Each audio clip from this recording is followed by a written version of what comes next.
ರಾಜ್ಯ ಬಿಜೆಪಿ ನಾಯಕರಿಗೆ ಸಡ್ಡು ಹೊಡೆಯೋದಕ್ಕೆ ರೆಡಿ ಆದ್ರ ಈಶ್ವರಪ್ಪ. ಕ್ರಾಂತಿವೀರ ಬ್ರಿಗೇಡ್ ಮೂಲಕ ಮತ್ತೆ ಕೆಎಸ್ ಈಶ್ವರಪ್ಪ ಎಂಟ್ರಿ ಆಗಿದ್ದಾರೆ. ರಾಜ್ಯ ಸರ್ಕಾರದ ವಿರುದ್ಧ ವಿಪಕ್ಷವಾಗಿ ಬಿಜೆಪಿ ಹೋರಾಟ ವಿಫಲ ಹಿನ್ನೆಲೆಯಲ್ಲಿ ಇದಕ್ಕಾಗಿಯೇ ಕ್ರಾಂತಿವೀರ ಬ್ರಿಗೇಡ್ ಮೂಲಕ ಈಶ್ವರಪ್ಪ ಹೋರಾಟ ಮಾಡುವಂತ ಪ್ಲಾನ್ ಮಾಡಿಕೊಂಡಿದ್ದಾರೆ. ಬ್ರಿಗೇಡ್ ಮೂಲಕ ಹೋರಾಟ ಮಾಡಿ ವಿಪಕ್ಷದ ಕೆಲಸ ಮಾಡೋದಕ್ಕೆ ತಯಾರಿಯನ್ನ ಮಾಡಿಕೊಳ್ತಾ ಇದ್ದಾರೆ. ಕೇಂದ್ರ ಬಿಜೆಪಿ ನಾಯಕರನ್ನ ಸೆಳೆಯೋದಕ್ಕೆ ಈಶ್ವರಪ್ಪ ಮುಂದಾದ್ರ ಅನ್ನೋ ಪ್ರಶ್ನೆ. ಹಲವು ಮಠಗಳ ಸ್ವಾಮೀಜಿಗಳ ಜೊತೆಗೆ ಹಿಂದೂ ಸಂಘಟನೆ ನಡೆಸುವುದಾಗಿ ಘೋಷಣೆಯನ್ನ ಮಾಡಿದ್ದಾರೆ. ಬಿಜೆಪಿ ಶುದ್ಧವಾಗಬೇಕು ಅಂತ ಮತ್ತೆ ಅಸಮಾಧಾನವನ್ನ ಹೊರಹಾಕಿದ್ದಾರೆ ಹಿರಿಯ ನಾಯಕ. ಕುಟುಂಬ ರಾಜಕೀಯದ ಬಗ್ಗೆ ಮತ್ತೆ ಅಸಮಾಧಾನವನ್ನ ಹೊರಹಾಕಿದ್ದಾರೆ ಮಾಜಿ ಸಚಿವ ಈಶ್ವರಪ್ಪ. ಈಗಾಗಲೇ ಸಾಕಷ್ಟು ಅಸಮಾಧಾನಗೊಂಡಿದ್ರು. ಅದು ಕಳೆದ ಬಾರಿಗ ಚುನಾವಣೆಯಲ್ಲಿಯೇ ಸ್ಫೋಟ ಆಗಿತ್ತು. ಇದೀಗ ಈಶ್ವರಪ್ಪನವರಿಗೆ ಬಿಜೆಪಿ ಅನಿವಾರ್ಯವೇ, ಆದ್ರೆ ವಿಜಯೇಂದ್ರ ಯಡಿಯೂರಪ್ಪನವರು ಅನಿವಾರ್ಯ ಅಲ್ಲ.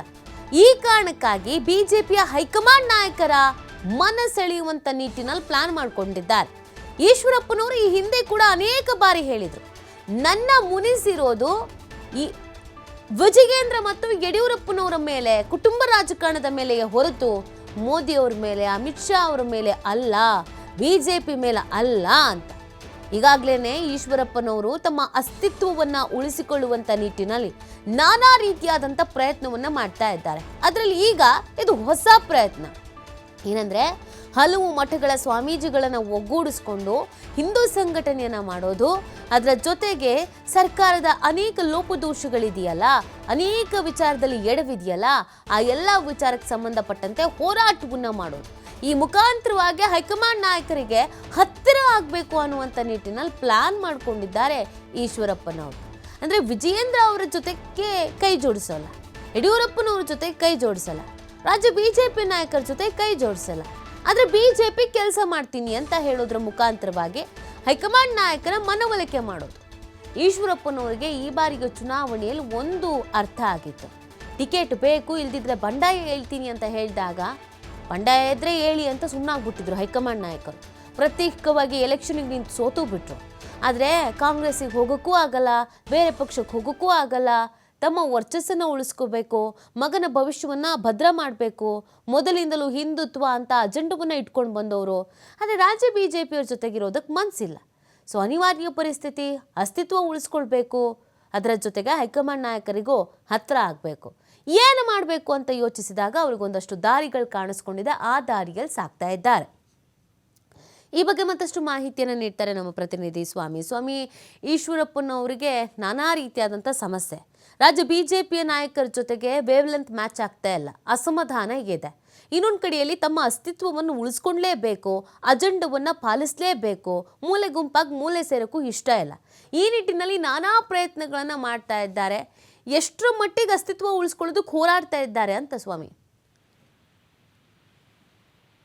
ನಿತಿನ್, ಮಾಜಿ ಡಿಸಿಎಂ ಈಶ್ವರಪ್ಪನವರು ಮತ್ತೊಂದು ಹೆಜ್ಜೆ ಇಡ್ತಾ ಇದ್ದಾರೆ. ಅಂದ್ರೆ ಸಕ್ರಿಯ ರಾಜಕೀಯಕ್ಕೆ ಮತ್ತೆ ಬರ್ಲಿಕ್ಕೆ ಸಾಕಷ್ಟು ಒಂದು ಪ್ರಯತ್ನಗಳು ಮಾಡ್ತಾ ಇದ್ದಾರೆ. ಈ ಹಿಂದೆ ಬಿಜೆಪಿಯಿಂದ ವಿಧಾನಸಭಾ ಚುನಾವಣೆಗೆ ಟಿಕೆಟ್ ನಿರಾಕರಣೆ ಹಿನ್ನೆಲೆಯಲ್ಲಿ ಸಾಕಷ್ಟು ಅಸಮಾಧಾನ ವ್ಯಕ್ತಪಡಿಸಿದ್ರು. ಅದು ಕೂಡ ಬಿಜೆಪಿ ಜೊತೆ ಗುರುತಿಸ್ಕೊಂಡಿದ್ರು. ಆದ್ರೆ ಲೋಕಸಭಾ ಚುನಾವಣೆಯಲ್ಲಿ ಮತ್ತೆ ತಮ್ಮ ಪುತ್ರನಿಗೆ ಟಿಕೆಟ್ಗಾಗಿ ಸಾಕಷ್ಟು ಒಂದು ತೆರೆಮರೆಯ ಕಸರತ್ತನ್ನು ಮಾಡಿದ್ರು. ಅಲ್ಲೂ ಕೂಡ ಯಶಸ್ವಿ ಆಗದ ಕಾರಣ ಬಿಜೆಪಿಯಿಂದ ದೂರ ಉಳಿದು ಇಂಡಿಪೆಂಡೆಂಟ್ ಕ್ಯಾಂಡಿಡೇಟ್ ಆಗಿ ಅಲ್ಲಿ ಸ್ಪರ್ಧೆ ಮಾಡಿದ್ರು. ಆದ್ರೆ ಯಾವುದರಲ್ಲೂ ಯಶಸ್ವಿ ಆಗಿರ್ಲಿಲ್ಲ. ಜೊತೆಗೆ ಈಗ ಕ್ರಾಂತಿವೀರ ಬ್ರಿಗೇಡ್ ಅನ್ನೋ ಒಂದು ಸಂಘಟನೆ ಮೂಲಕ ಮತ್ತೆ ರಾಜಕೀಯದಲ್ಲಿ ತಮ್ಮ ಅಸ್ತಿತ್ವವನ್ನು ಉಳಿಸ್ಕೊಳ್ಳೋದಕ್ಕೆ ಮುಂದಾಗ್ತಾ ಇದ್ದಾರೆ ಅನ್ನೋದು ಕೂಡ ಮೇಲ್ನೋಟಕ್ಕೆ ಸ್ಪಷ್ಟ ಆಗ್ತಾ ಇದೆ. ಅಂದ್ರೆ ಈ ಹಿಂದೆ ರಾಯಣ್ಣ ಬ್ರಿಗೇಡ್ ಸಂಘಟನೆ ಸ್ಥಾಪನೆ ಮಾಡಿದ್ರು, ಸಾಕಷ್ಟು ರಾಜ್ಯಾದ್ಯಂತ ಒಂದು ಹೆಸರನ್ನು ಕೂಡ ಮಾಡಿದ್ರು. ಜೊತೆಗೆ ಈ ಹೋರಾಟದಲ್ಲಿ ಗುರುತಿಸ್ಕೊಳ್ಬೇಕು ಅಂತ ಒಂದಿಷ್ಟು ಪ್ರಯತ್ನವನ್ನ ಮಾಡಿದಾಗ ಬಿಜೆಪಿ ಹೈಕಮಾಂಡ್ ನಾಯಕರೇ ಸಾಕಷ್ಟು ಒಂದು ತಡೆಯನ್ನ ಹಾಕಿದ್ರು. ಅಂದ್ರೆ ನೇರವಾಗಿ ಈಶ್ವರಪ್ಪನವರು ಕೂಡ ನಿನ್ನೆ ಪ್ರೆಸ್ ಮೀಟ್ ಅಲ್ಲಿ ಹೇಳಿರುವಂತದ್ದು, ಅಂದ್ರೆ ರಾಯಣ್ಣ ಬ್ರಿಗೇಡ್ ನಾನು ಮುಂದುವರಿಸ್ತಾ ಇದ್ದೆ, ಕೇಂದ್ರ ನಾಯಕರಾದ ಅಮಿತ್ ಶಾ ಅವರ ಒಂದು ಮಾತನ್ನ ಕೇಳಿ ನಾನು ಎಲ್ಲದಕ್ಕೂ ಫುಲ್ ಸ್ಟಾಪ್ ಹಾಕಿದೆ. ಆದ್ರೆ ಈಗ ನಾನು ಮುಂದೆ ಸಾಗುವಂತಹ ಒಂದು ಸಂಘಟನೆ ಅಂದ್ರೆ ಕ್ರಾಂತಿವೀರ ಬ್ರಿಗೇಡ್ ನ ಯಾವುದೇ ಕಾರಣಕ್ಕೂ ಸ್ಥಾಪನೆ ಮಾಡಲ್ಲ. ನಾನು ಈಗ ಆಗ ನಾನು ದೊಡ್ಡವರ ಮಾತು ಕೇಳ್ತಾ ಇದ್ದೆ, ಆದ್ರೆ ಈಗ ನಾನು ಕೇಳೋದಿಲ್ಲ ಅನ್ನೋದು ನೇರವಾಗಿ ಒಂದು ಸಂದೇಶವನ್ನು ಕೊಟ್ಟಿರುವಂತದ್ದು. ಜೊತೆಗೆ ಈ ಸಂಘಟನೆಯ ಮೂಲಕ ಹಿಂದೂಗಳ ಒಂದು ಸಮಸ್ಯೆಗಳಿಗೆ, ಮಠಗಳ ಸಮಸ್ಯೆಗಳಿಗೆ ನಾವು ಮುಂದಾಗ್ತೀವಿ. ಅಂದ್ರೆ ಬಿಜೆಪಿ ಅಜೆಂಡಾ ಕೂಡ ಅದೇ ಇದೆ. ನಾವು ಹಿಂದುತ್ವ ಪರ ಇದ್ದೀವಿ, ಹಿಂದೂಗಳ ಪರ ಇದ್ದೀವಿ ಅನ್ನೋದು ಕೂಡ ಬಿಜೆಪಿ ಅಜೆಂಡಾ.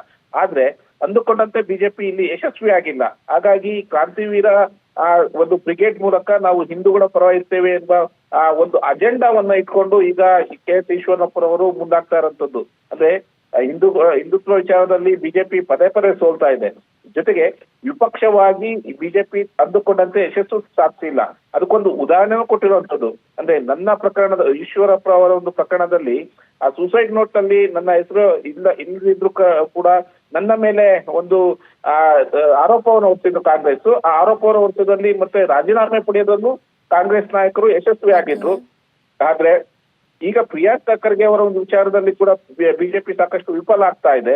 ಹಾಗಾಗಿ ನನ್ನ ಹೋರಾಟ ನಾನು ಬಿಜೆಪಿ ವಿರುದ್ಧ ಅಲ್ಲ, ಆಗ್ತಾ ಇರುವಂತ ಒಂದು ಅನ್ಯಾಯಗಳ ವಿರುದ್ಧ ಹಾಗೂ ಹಿಂದುತ್ವದ ವಿರುದ್ಧ ನಾನು ಹೋರಾಟ ಮಾಡ್ತೇನೆ ಎಂಬ ನೇರವಾಗಿ ಸಂದೇಶವನ್ನು ಕೊಟ್ಟಿರೋದು.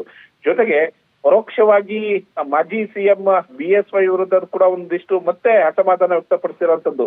ಅದೇ ಬಿಜೆಪಿ ಇನ್ನ ಶುದ್ಧೀಕರಣ ಆಗಿದೆ, ಕುಟುಂಬ ರಾಜಕೀಯದಿಂದ ಹೊರಗಡೆ ಬರಬೇಕು ಅನ್ನೋದು ಅಸಮಾಧಾನ ಕೂಡ ಹಾಕಿರುವಂತದ್ದು. ಜೊತೆಗೆ ಈ ಬ್ರಿಗೇಡ್, ಕ್ರಾಂತಿವೀರ ಬ್ರಿಗೇಡ್ ಹೋರಾಟವನ್ನ ಪ್ರಧಾನಮಂತ್ರಿಯವರು ಗೊತ್ತಾದ್ರೆ ಅವರು ಕೂಡ ಒಪ್ಕೊಳ್ತಾರೆ ಎಂಬ ಪರೋಕ್ಷವಾದ ಒಂದು ಸಂದೇಶವನ್ನು ಕೊಟ್ಟು ಹೈಕಮಾಂಡ್ ನಾಯಕರು ಏನಾದ್ರು ಒಪ್ಪಿದ್ರೆ ನಾನು ಮತ್ತೆ ಬಿಜೆಪಿಗೆ ಸೇರೋದ್ರೊಳಗೆ ಯೋಚನೆ ಮಾಡಬೇಕಾಗುತ್ತೆ ನಾನು ಎಂಬ ಸಂದೇಶವನ್ನು ಕೊಟ್ಟಿರುವಂತದ್ದು ನೀತಿ. ಓಕೆ, ಥ್ಯಾಂಕ್ ಯು ಸ್ವಾಮಿ ತಮ್ಮೆಲ್ಲ ಡೀಟೇಲ್ಸ್ಗಾಗಿ.